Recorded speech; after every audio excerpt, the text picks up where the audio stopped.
నమస్కారం అండి. SB news 9550కి స్వాగతం సుస్వాగతం. ఏ రోజు వార్త ఆ రోజు మనకు అప్డేట్ కావాలంటే ఎస్బీ న్యూస్ 9550 ఛానల్ను మీరు సబ్స్క్రైబ్ చేసుకుంటే ప్రతిరోజు వార్త మీకు అప్డేట్గా ఉంటుంది.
కడప పాత మున్సిపల్ ఆఫీస్ వద్ద నెల్లూరు మున్సిపాలిటీలో జరిగిన లాఠీ చార్జీ సందర్భంగా ఈరోజు నిరసన కార్యక్రమం కడప నగరపాలక సంస్థలో పనిచేస్తున్నటువంటి కార్మికులందరూ కానీ నిరసన కార్యక్రమం చేయడం జరుగుతుంది.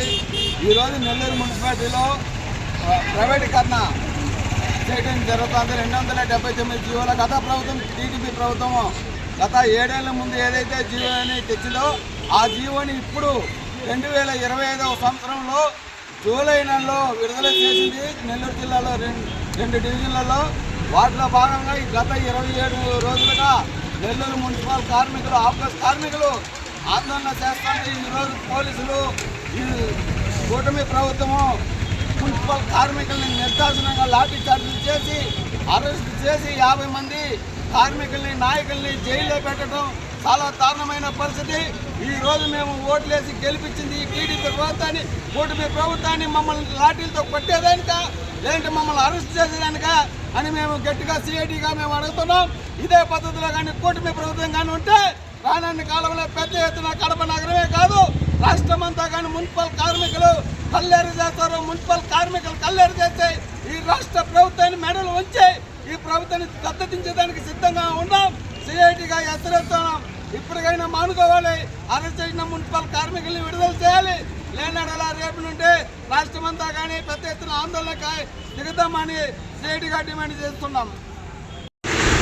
నెల్లూరు నగరపాలక సంస్థ నగరంలో ఉన్నటువంటి 9వ డివిజన్లో పని అవుట్సోర్సింగ్ చేయడం అంటే గత